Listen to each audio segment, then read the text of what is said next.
안녕하세요, 하피TV입니다. 하피TV는 오디오 외 가구 디자인에도 높은 관심을 가지고 있는데요. 제가 좋아하는 디자이너 중 한 분이 바로 다나카 이코입니다. 그는 쇼와 시대 일본을 대표하는 디자이너 중 한 명으로 저는 그의 폰트 디자인에 매료되게 되었는데요. 국내에서는 무인양품의 초기 컨셉 디자인을 총괄한 디자이너로 잘 알려져 있습니다.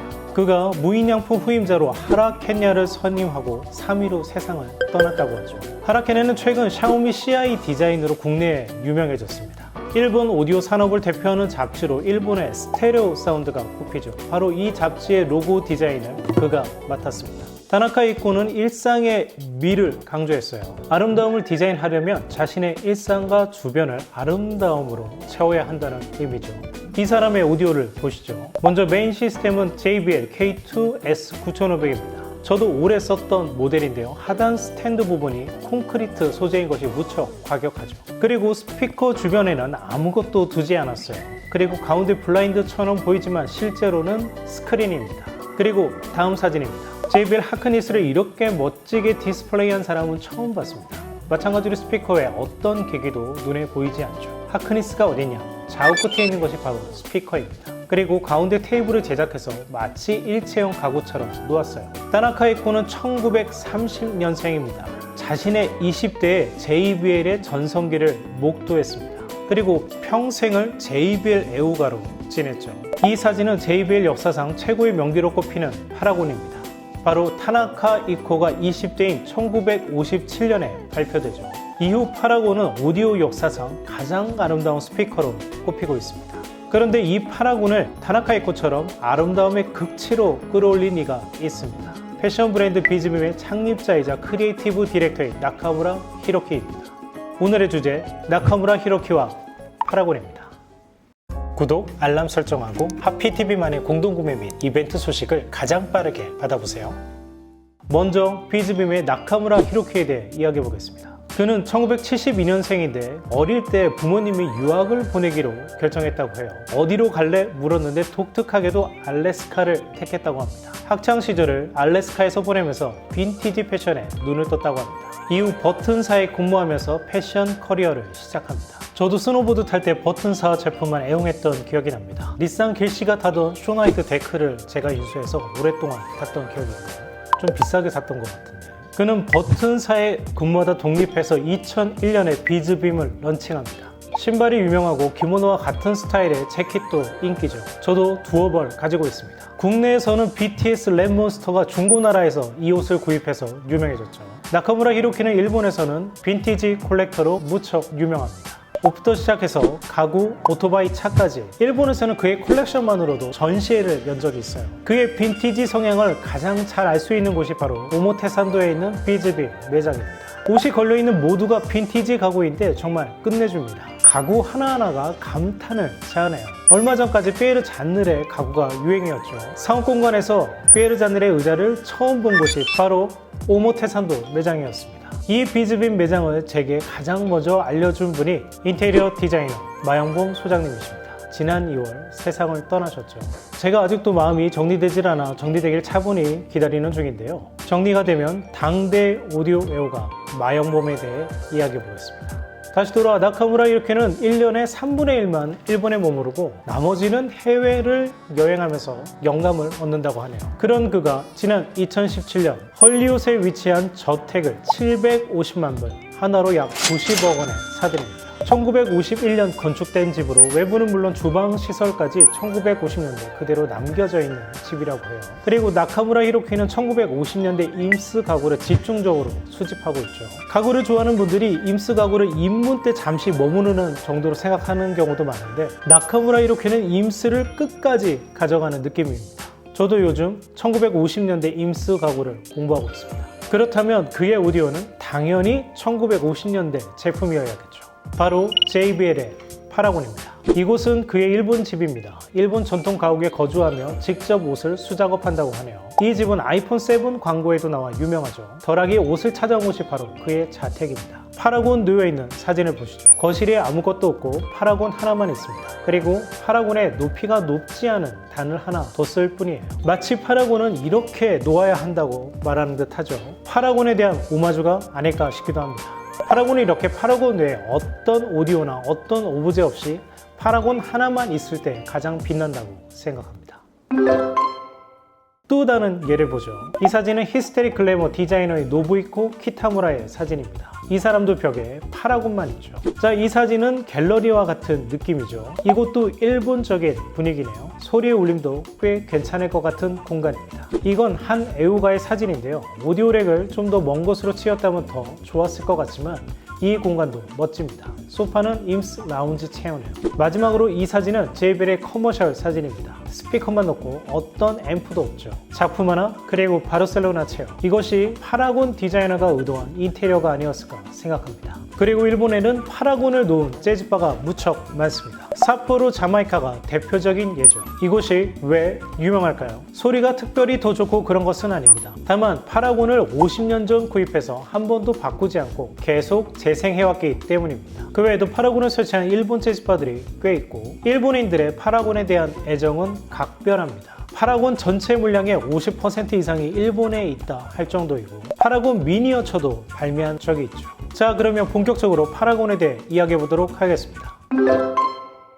지난 영상에서 말씀드렸듯 JBL 창업자 제임스 B 랜싱이 세상을 떠나고 이를 이어받은 것이 윌리엄 H 토마스입니다. 그는 성실하게 경영을 해서 JBL의 부채를 모두 갚아나갑니다. 1950년대부터는 JBL도 극장용 스피커뿐만 아니라 홈 오디오용 스피커도 개발하기 시작합니다. C3880, C40 하크니스가 이때의 히트작입니다. 이에 머무르지 않고 JBL은 홈 오디오에서 방점을 찍을 수 있는 명기를 내놓고 싶어합니다. 이런 혁신의 의지가 바로 1위의 브랜드를 만들어낼 수 있는 거죠. 프로젝트 스피커 시리즈라는 야심작을 내놓기 시작하는데 그 1탄이 D30085, 바로 하츠필드입니다. 지금도 수천만 원에 거래되는 명기죠. 하츠필드는 1954년에 발표되고 라이프지에서 궁극의 꿈의 스피커라 절찬합니다. 이 스피커를 통해서 JBL은 극장에서도 가정에서도 톱의 자리를 차지하죠. 이에 머무르지 않고 JBL은 제2의 프로젝트 스피커를 준비합니다. 먼저 이때 시대 배경을 보죠. 1950년대 후반에 미국은 2차 세계대전이 끝나고 세계 경제의 중심국이 됩니다. 그리고 6.25 한국전쟁이 끝나면서 최대 호황이 시작돼요. 1946년부터 64년까지가 미국의 베이비붐 세대인데 이들이 성장하여 1, 20대가 되었을 때 음악 소비의 중심으로 떠오릅니다. 이전만 하더라도 음반은 부유층, 소위 성공한 사람들만 들을 수 있는 거였어요. 소득 수준이 넉넉하지 못하면 그냥 라디오만 들어야 했습니다. 그런데 전반적인 생활 수준이 넉넉해지고 홈오디오가 보다 저렴한 가격에 보급되기 시작합니다. 1948년 이전보다 수록 시간이 대폭 늘어난 LP, 롱플레이가 발표되고 10년 후 1958년 첫 스테레오 음반이 출시됩니다. 홈 오디오 빅뱅 시대가 열리게 된 거죠. 이때 급성장한 미국의 홈 오디오 문화를 보여주는 것이 바로 임스의 라운지 체어입니다. 이 체어는 원래 임스 부부의 친구인 감독 빌리 와이더를 위해 1946년 디자인되었는데 실제 발매는 1956년에 이루어집니다. 이때부터 가정에서 편안한 소파에 앉아 음악을 즐기는 문화가 시작된 거죠.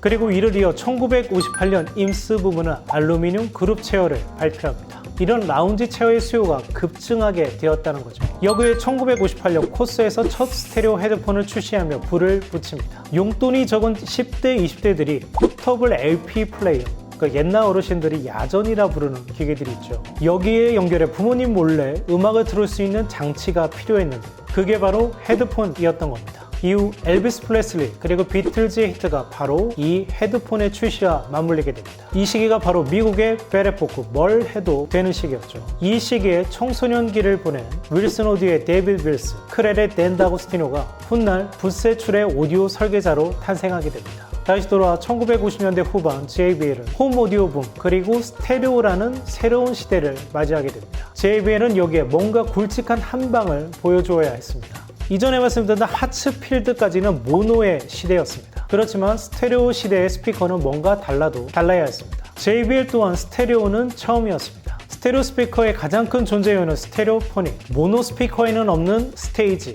바로 입체감이 넘치는 무대를 그려내야 했습니다. 당시의 연구 결과로는 정확한 사운드 스테이지 재현을 위해서는 좌우 스피커뿐만 아니라 가운데 센터 스피커가 필요하다고 봤어요. 이것은 다름 아닌 벨 연구소가 20여 년간 연구한 결과였습니다. 결국 이것이 지금의 5.1 채널로 완성되었으니 틀린 인원은 아닌 셈이 되었습니다. 그리고 JBL은 복잡한 설치 그리고 센터 스피커 없이 스테레오를 구현하고 싶었어요. 이때 리처드 H. 레인저라는 육군 통신대위가 한 대의 인클로저로 스테레오를 구현할 수 있는 기가 막힌 설계를 만들어내게 됩니다. 그런데 이 설계가 너무 고난도라 10여 년간 실용화시키지 못합니다. 이를 단번에 제품화 해낸 것이 산업 디자이너 아놀드 울프였습니다. 파라곤 컨설팅 하려고 JBL에 왔다가 아예 눌러앉아서 1970년대에는 JBL의 회장까지 맡습니다. 디자이너가 경영까지 맡은 멋진 사례라 할 수 있습니다.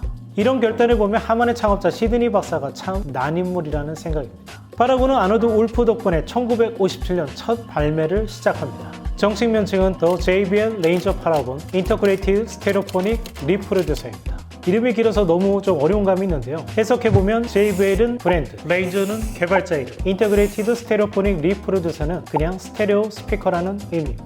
파라곤의 사운드를 이해하기 위해서 파라곤의 설계 도면을 보겠습니다. 양쪽 폰에서 나온 소리가 정면이 아니라 가운데 배플을 향합니다. 이 소리가 배플로 모여서 이 배플에서 반사된 소리가 리스너를 향하게 되는 방식이에요. 지금의 스피커와 같이 뚜렷한 사운드 스테이지를 그려내지는 못하지만 보다 넓게 무대를 그려내고 스위스팟이 아니어도 음악 감상이 가능하게 만든 거죠. 따라서 배플의 소재가 무척 중요합니다. 합판의 소재가 달라지면 소리도 달라지게 됩니다. 그래서 초기와 중기의 모델이 소리가 다르다는 의견들이 있습니다. 이것이 바로 초기 모델이 좀 더 비싸게 거래되는 이유죠. 현재 한국에 거래되는 중고 제품 중에 인클로저가 오리지널이 아닌 경우도 있습니다. 이런 제품이라면 아놀드 울프가 의도한 울림을 얻어내지 못합니다. 꼭 오리지널 인클로저여야 합니다.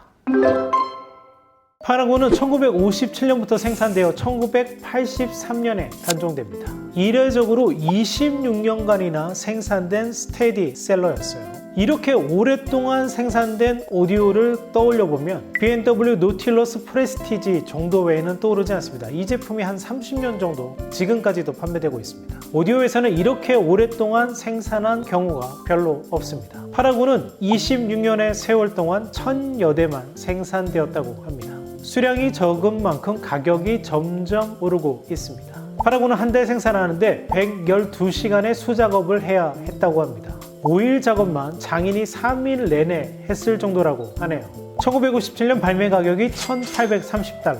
당시 금액으로는 엄청난 고가였다고 합니다. 아놀드 울프가 각 잡고 하이엔드 가구 만들듯 제품을 만들었습니다. 파라곤이 지금까지도 인기가 높은 것은 소리도 나쁘진 않지만 가구, 오브제로서의 미감입니다. 지금 1950, 60년대 빈티지 가구가 인기인 것은 지금과 같은 자동화 공정이 아닌 장인의 수작업, 지금은 도저히 구할 수 없는 퀄리티의 목재, 가죽을 썼기 때문입니다. 빈티지 가구를 컬렉션하는 것은 지금은 도저히 구할 수 없는 바로 그 소재를 구입하기 위한 것이라고도 이야기하죠. 파라곤도 마찬가지입니다. 이런 목재 퀄리티를 지금에는 구현할 수 없습니다. JBL이 최근 과거의 히트작을 복각해서 내놓고 있는데 파라곤은 복각해도 당시의 퀄리티를 구현조차 할 수도 없겠지만 만들어도 1억 원이 훌쩍 넘을 수 있습니다. 파라곤의 사운드는 저는 그렇게 좋아하는 편은 아닙니다. 개인적인 생각으로 빈티지 오디오는 그 CD에 녹음된 음반도 지금 리마스터링 되어서 나온 현재 음반이 아니라 그 당시에 발매된 음반들을 들을 때 의미가 있습니다.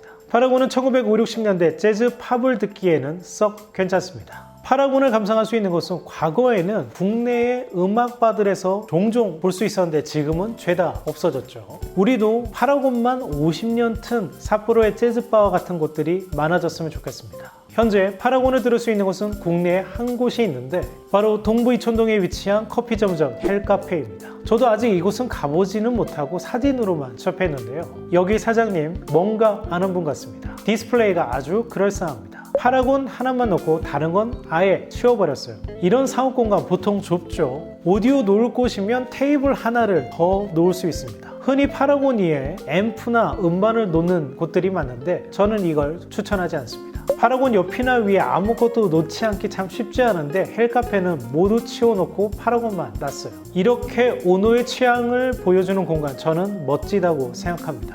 파라곤 외에도 저는 다른 지점에서 마셔봤는데 헬카페 커피 맛있습니다. 헬카페에 방문하셔서 커피도 드시고 파라곤 감상해 보시면 좋겠습니다. 자, 그러면 파라곤의 유닛 구성을 보죠. 초기에는 명기로 꼽히는 오퍼 154C를 썼고, 트위터에는 075, 혼은 375 압축 드라이버에 H5038P 혼을 썼습니다. 네트워크는 N500C, N7000을 썼고요. 제품 구매하실 때는 이런 유닛 구성을 꼭 확인하셔야 합니다. 이후 중기에는 우퍼가 LE15A로 바뀝니다. 그리고 1960년대에는 잠시 동안 앰프를 내장한 액티브 사용도 출시됩니다. 그런데 인기가 없었겠죠? 1970년대 바로 단종됩니다. 1979년 LE15A가 LE15H로 바뀌고 375 유닛이 알리코 376으로 바뀝니다. 그리고 파라곤은 1984년 생산 중지되죠. 파라곤 구매를 고려하시는 분들을 위해 제가 빈티지 전문가는 아니지만 구매에 필요한 몇 가지 팁을 드리겠습니다. 먼저 파라곤의 소리에 대해서는 큰 기대를 하지 마세요. 단 가구 그리고 디자인적으로는 훌륭한 명기임에는 분명합니다. 소리를 떠나서 50년대 하이엔드 가구를 소장하고 싶다는 측면에서는 저는 추천합니다. 그런데 빈티지 거래에 어려움이 있죠. 가구야 금세 상태를 확인할 수도 있고 복원하는 일도 쉽습니다. 그런데 오디오는 내부 부품인 유닛, 네트워크 등이 쉽게 노후화됩니다. 50년 지났으면 완벽하게 오버홀 해줘야 제 소리를 냅니다. 그렇지만 국내 유통되는 제품들은 상태가 좋지 않거나 오리지널 부품이 아닌 경우들이 많습니다. 유닛이 다른 걸로 바뀌어 있다거나 인클로저를 부분 교체했다거나 유닛만 오리지널이고 인클로저는 국내에서 제조했다든지 이런 제품들이 꽤 많습니다. 이런 경우에는 해외에서는 거래조차 되지 않습니다. 흔히 빈티지를 거래하면 유닛을 내가 더 좋은 걸로 바꿔서 소리를 훨씬 더 좋게 만들었다. 그리고 네트워크를 내가 다시 설계해서 소리가 2배는 더 좋아졌다. 그리고 나무가 너무 낡아서 수백만 원짜리 수종을 구해서 내가 더 울림이 좋게 만들었다. 다 의미 없는 이야기입니다. 저는 파라곤을 구매하고 싶은 분들께 오리지널 부품 그대로 있는 제품, 금액이 비싸더라도 그런 제품을 추천드립니다. 가격은 상태에 따라 2천만 원부터 시작하며 오버홀 되어 있고 오리지널 초기 부품 그대로 갖춘 민트급 제품들은 5천만 원대 거래되기도 합니다. 20년 전에 보통 1만 불 정도 했으니까 지금의 가격이 2~3배는 오른 셈이죠. 저는 고객의 요청으로 몇 대를 구해드릴 경험이 있는데요. 한 대는 운 좋게 국내에서 민트급을 구했고 나머지는 모두 해외에서 구했습니다. 저는 빈티지 전문가가 아니기 때문에 저희에게 파라곤 구입이나 문의를 하지는 마시고 저희는 오너가 잘 모르면 빈티지 오디오는 절대 하시지 말라는 입장입니다. 앞서 파라곤은 저희 VIP 고객에게 저희가 서비스 개념으로 해드린 것이니 참고하시길 바랍니다. 오늘은 제이빌의 명기 파라곤에 대해 이야기해봤습니다. 앞으로 하피TV는 디자이너가 소유한 오디오 그리고 산업 디자이너가 디자인한 오디오에 대해 이야기해보려 합니다. 파라곤을 이야기하다 최근 JBL의 행보를 보면 아쉬움이 짙게 남습니다. 오디오는 천재 엔지니어들이 켜켜이 쌓아온 역사 그 자체입니다. JBL만 하더라도 제임스 B. 랜싱이라는 불세출의 엔지니어의 뒤를 이어 리처드 H. 레인즈, 아놀드 울프가 있어서 전설의 명기 파라곤이 탄생할 수 있었습니다. 파라곤이 지금도 높은 가격에 거래되는 것은 이런 천재 엔지니어들이 합세한 결과물이기 때문입니다. 그런데 JBL은 하이파이 쪽으로는 수년째 신작을 내지 못하고 레트로붐을 타고 복각 제품만 내놓고 있습니다. 회사 경영의 최대 목표는 바로 이윤이죠. 이런 복각까지 폄하할 생각은 없습니다. 하지만 제가 오디오 메이커를 평가하는 기준은 바로 혁신입니다. 과거의 유산에만 기대어 더 이상 혁신하지 못하는 오디오 제조사는 리뷰어로서는 높이 평가할 수 없습니다. 삼성이라는 든든한 우산 아래에 있는 JBL이 혁신을 시도해 파라곤 때처럼 다시 한번 영광의 시기를 맞이하면 좋겠습니다. 오늘은 JBL 파라곤을 이야기해봤습니다. 또 다른 오디오 명기 이야기로 다시 찾아뵙겠습니다. 지금까지 하피TV였습니다. 감사합니다.